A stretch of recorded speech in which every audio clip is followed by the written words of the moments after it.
Hey guys, welcome to DIY and experiment YouTube চ্যানেলে। আজকের এই ভিডিওতে একটি ওয়াইফাই জ্যামার তৈরি করে দেখানো হয়েছে।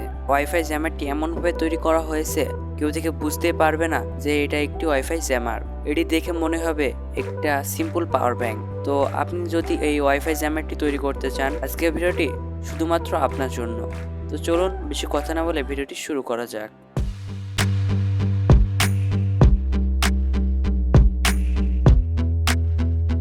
ওয়াইফাই জ্যামারটি তৈরি করতে সর্বপ্রথম একটি নোড MCU লাগবে।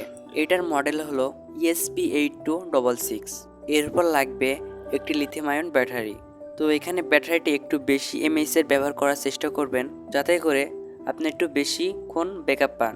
এখানে বোঝার বিষয় হলো, একটি লিথিয়াম আয়ন ব্যাটারি থেকে আমরা তো 3.7 ভোল্ট আউটপুট পাবো, আর নোড MCUতে 5 ভোল্ট ইনপুট না দিলে এটা তো অন হবে না। তো এই জন্য এখানে আমরা পাওয়ার ব্যাংক মডিউল ব্যবহার করব। আমরা সবাই জানি যে পাওয়ার ব্যাংক মডিউলে ইনপুটে একটা ব্যাটারি কানেক্ট করলে আউটপুটে আমরা 5 ভোল্ট পাবো, আর এই মডিউলটি দিয়ে আমরা ওয়াইফাই জ্যামারটিকে চার্জ করতে পারবো। এখানে অন্য কোনো চার্জিং মডিউল ব্যবহার করতে হবে না। তাছাড়া এখানে একটি সুইচ ব্যবহার করব, যাতে করে ওয়াইফাই জ্যামারটি আমরা অন অফ করতে পারি।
তো চলেন কোনটার সাথে কোনটা কানেক্ট করেছি জেনে নিই।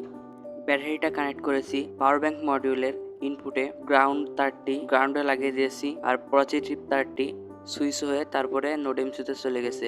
আমি জানি সিম্পল কানেকশনটা আপনারা করতে পারবেন, তবুও যদি না বুঝতে পারেন এটির ডায়াগ্রামটা ডিসক্রিপশন বক্সে দেওয়া রয়েছে, চাইলে ওখান থেকে দেখে নিতে পারেন। এটি বডির মধ্যে ফিট করার আগে এটা একবার অন করে দেখে নেব এটি অন হচ্ছে নাকি। যদি অন হয় তাহলে আমরা বডির মধ্যে ফিট করে নেব।